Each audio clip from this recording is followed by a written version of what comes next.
கடவுள் நம்பிக்கையும் ஜோதிட நம்பிக்கையும் கொண்ட ஆன்மீக அன்பர்களுக்கு காமதேனு அஸ்ட்ரோ சர்வீஸ் சார்பாக வாழ்த்துக்களுடன் வணக்கம். இந்த வீடியோவில் நீங்கள் கேள்விப்பட்டிருக்கக்கூடிய அதே சமயம் மிகவும் பிரபலமாகாத ஒரு கோயில் பற்றி பார்க்கலாங்க. இது என்னன்னு பார்த்தீங்கன்னா, நம்ம ஆலங்குடின்னு சொன்னாலே கும்பகோணம் நீடாமங்கலம் பக்கத்தில் இருக்க ஆலங்குடி தான் நம்மளுக்கு எல்லாத்துக்குமே ஞாபகம் வந்துடுங்க. ஒரு மிக பிரபலமான தட்சிணாமூர்த்தி கோயிலுங்க அது. அதே சமயத்தில் புதுக்கோட்டைக்கு பக்கத்தில் இருக்க ஆலங்குடி பற்றி நீங்கள் அதிகமாக கேள்விப்பட்டிருக்க மாட்டீங்க.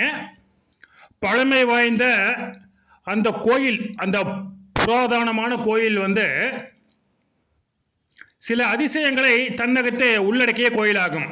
அது என்னன்னு பார்த்தோம்னா, முதல் அதிசயம் அது என்னன்னாங்க, சூரிய பகவான் மார்கழி மாத கடைசியில இருந்து தை மாதம் 10ஆம் தேதி முடிய தன்னுடைய ஒளிக்கதிர்களை காலை 6:30 மணியிலிருந்து 6:45 மணி முடிய சிவபெருமானுக்கு அபிஷேகம் செய்கின்றார்.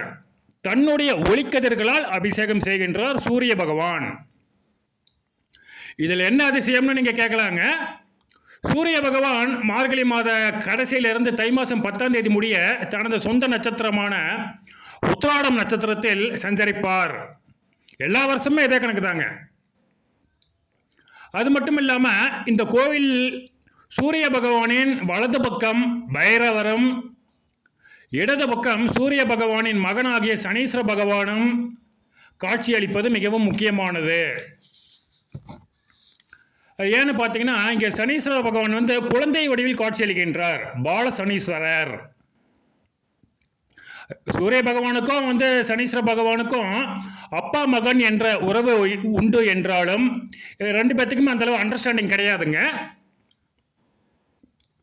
அதே மாதிரி அண்டர்ஸ்டாண்டிங் இல்லாத இன்னொரு தந்தை மகன் காம்பினேஷன் குரு பகவான் மற்றும் புத பகவான்.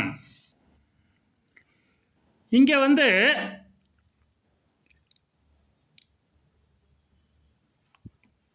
குரு பகவானுடைய ஒரு அம்சங்களை கொண்ட தட்சிணாமூர்த்தி கோவில் என்பதால் தந்தை மகனான சூரிய பகவானும் சனீஸ்வர பகவானும் மற்றும் குரு பகவானும் புத பகவானும் ஒருங்கே காட்சி அளிப்பதால் இந்த கோயிலில் குழந்தைகளை தத்து கொடுப்பது அப்படிங்கிறது ஒரு விசேஷமான விஷயங்க. இங்கே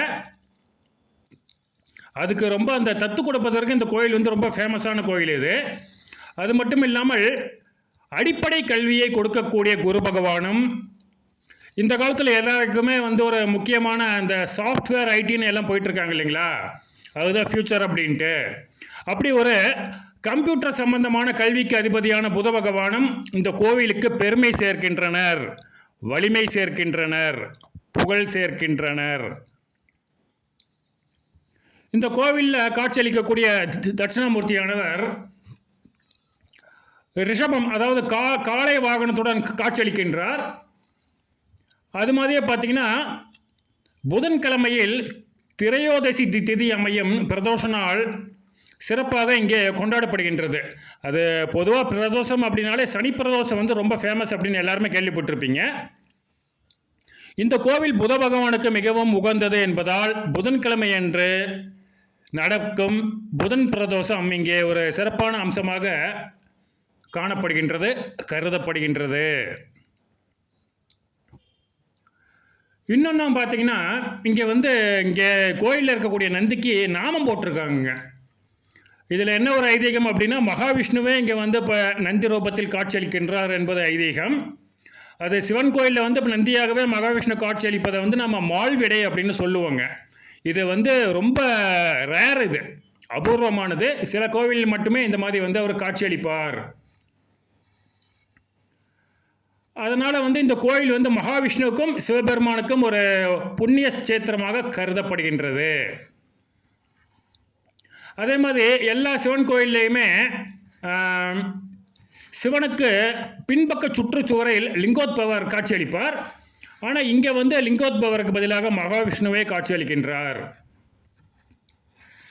சூரிய பகவானின் ஆதிக்கமும் குரு பகவானின் அருள் கடாட்சமும் புத பகவானின் அம்சங்களும் ஒன்று சேர்ந்த இந்த சிறப்பான கோயில் தந்தை மகன் உறவு பாதிக்கப்பட்டவர்களுக்கும் தத்து கொடுப்பதற்கும், பையன் ஒழுங்காக படிக்கவே இல்லையே அப்படின்னு கவலைப்படும் பெற்றோர்களுக்கும் சாஃப்ட்வேர், ஐடி, இப்போ வந்திருக்க அந்த ஏஐ போன்ற தொழில்நுட்ப, அதாவது கம்ப்யூட்டர் சம்பந்தமான தொழில்நுட்ப துறைகளில் சாதிக்க நினைக்கும் மாணவர்களுக்கும் அதில் வேலை செய்கிறவங்களுக்கு இந்த கோயில் மிகச்சிறப்பான கோயிலுங்க.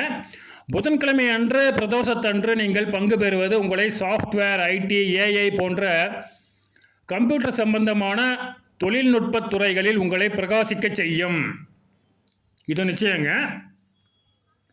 அதனால் அடிப்படை கல்வி கற்பவர்களும் ஒரு ஹை அண்ட் எஜுகேஷன், அதாவது உயர்கல்வி கற்பவர்களும் இந்த கோவிலுக்கு கண்டிப்பாக நீங்கள் போய் ஆகணுங்க. முக்கியமாக ரிஷபம், சிம்மம், கன்னி, துலாம், கும்பராசினர் இந்த கோவிலை அவசியமாக சென்று வழிபடுவது ஒரு முக்கியமான விஷயங்க.